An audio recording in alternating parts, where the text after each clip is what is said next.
morning, everybody. It's Brooke with Mrs. Cog Hill Farm, and I gotta share a little strange information with you guys. Jason put everybody up last night, and he even fed the babies for me. I was a little on the tired side, and he got back home and he said, I took care of everybody and I even fed your babies. But there was one thing that would not happen, and this is weird. Peaches would not go into her stall.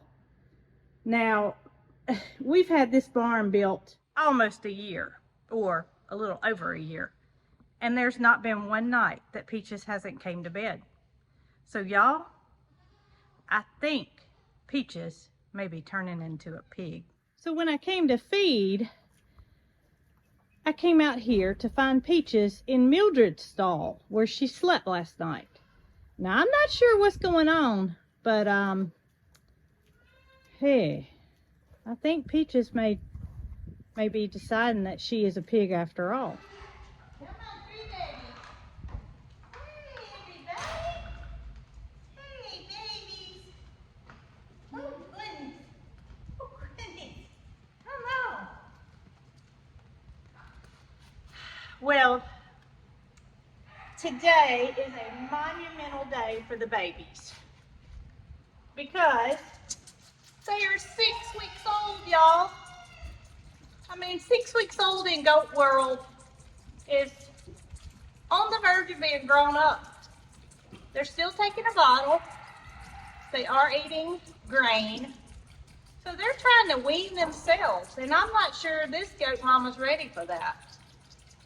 I so enjoy feeding these babies and cuddling with them, but I'm not letting them go. And that being said, what am I talking about? I have little Curtis here. I'm gonna call him Big Red now because he's the biggest of the three. And little Laura. And y'all, I have debated on what I am going to do with these precious little ones from the time they were born. 3 babies is more than I expected. I expected there to be 2. So that's 1 more than I expected. But that's also 1 more than I have to make a decision about its future. And I am here to tell y'all, they're all staying. I can't part with any of them. I just can't do it. When you take care of something for as long as I have, and you get attached to it, you send it to a new home, and you don't know its future. And I can't do that to these babies. They're, you see, they're not taking all their bottle anymore. They've got a little bit left, and they want grain. But yep, I'm keeping all 3 of them. Now, as for the girls, not to say I'm not attached to them, because I am attached to them. But I haven't had so much one-on-one time with them. Now, I have offered a very good friend of mine, one of the girls, and I'm not sure if she's gonna take her or not, but if she doesn't, they're staying too. I just have a problem with parting with things that have my heart, and I can never raise animals to sell for that reason. Come here, baby. Little Red's trying to get in y'all's living room this morning. I don't know if you guys can see it or not, so I'm gonna move the camera, but see, they're all 3 eating grain, and they're trying to wean themselves, which is good. I mean, they can't stay on the bottle forever. They can't stay on their mama forever, obviously. Biscuit, you gonna share it with them, baby?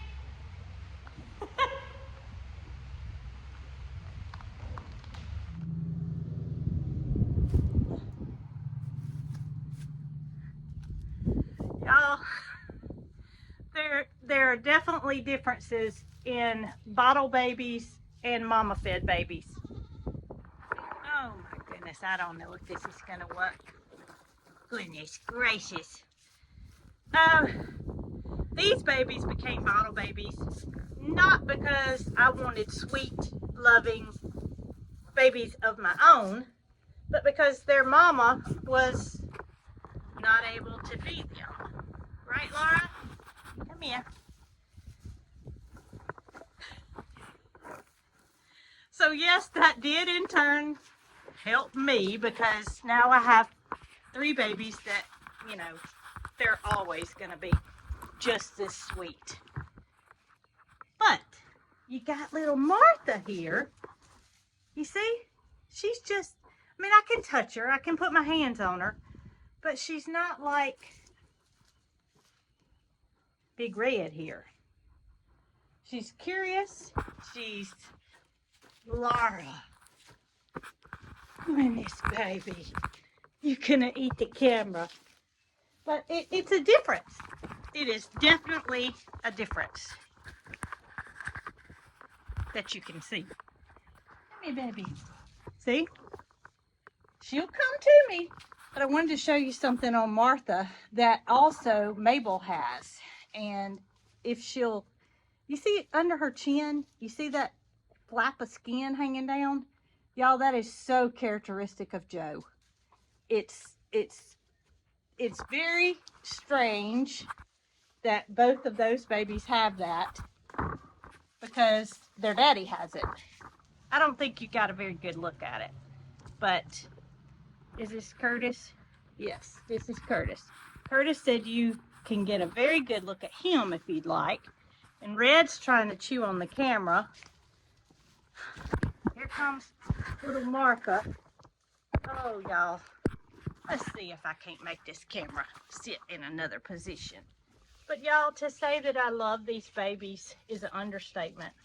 I mean, they are so sweet. So sweet. And you see, I got one of Capri's babies, little Martha. She's right back here behind me. And Mabel, come here, baby. But could y'all part with them? Tell me. Could y'all go through feeding these babies 3 times a day, nurturing them, and then find a new home for them? Could you do it, Martha? I can't do it, y'all. I just can't do it. So there was a video that Jason made where I said, what animal did I want more of? And my answer was cows. But cows didn't come to me. He's licking the camera. Cows didn't come to me as easy as these babies did. And I guarantee you, if Mildred had a baby, I'd have to keep it too. And that's just part of it. I just can't part with them. Who are you? We're gonna have to get you some sunglasses, Red. You would look good in glasses. Let's see. You want some? Look at there. I went to go check on Miss Peaches to see if she had made it back to her stall yet. And lo and behold, y'all, she's out walking around in the pasture. I just don't know what's going on. Peaches, what you doing? Huh? What you doing? I don't know what you doing. You got a little mud on your face? You sure are looking good, though. May I make you a wallow? You can roll around in the mud? Huh. Strange things happening here on the farm. You gonna roll over and get some belly rub time? Roll on over. What's all that grunting about? Huh? What's all that grunting about? All right. Well, you're welcome to go back to your stall. There's nobody in it. It's all empty, waiting on you. As we've been laying out new fencing for Mildred and Moody down the side here, we had planned on putting barbed wire down here to, well, save on the amount of work that would be done. But that would leave this area back here that we had mulched when we first bought this property to grow up. Now I have bush hogged it. I have bush hogged it a couple of times, and yes, that does take care of the undergrowth, but it does come right back.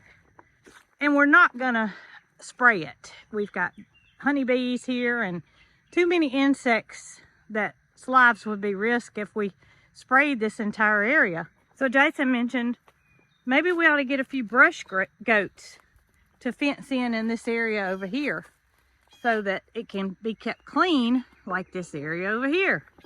Right, Jesse?